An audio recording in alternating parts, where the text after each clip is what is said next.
اور ہم تمام گروپس کے ساتھ اس وقت ان ٹچ ہیں اور ہم کوشش کر رہے ہیں کہ کابل کے اندر جو تبدیلی آئے یا جو بھی وہاں پر معاملہ بنے وہ ایک انکلوسیو ہو، اس کے اندر تمام جماعتیں جو ہیں وہ شامل ہوں تاکہ ایک امن آئے افغانستان کے اندر۔ ہم اس کی جو صورتحال ہے اس کو بڑے کلوزلی دیکھ رہے ہیں۔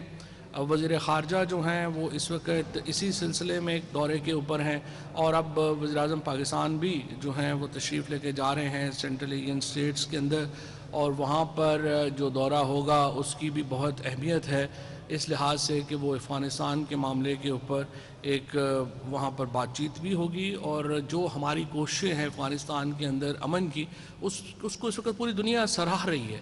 آپ نے امریکن اسٹیٹ ڈپارٹمنٹ کا بیان سنا جس میں انہوں نے پاکستان کی جو کوششیں ہیں اس کی تعریف کی، اور اس وقت چاہے امریکہ ہو، چاہے روس ہو، چاہے چین ہو، تمام ہی جو عالمی طاقتیں ہیں وہ پاکستان کے کردار کو سراہ رہی ہیں افغانستان کے اندر۔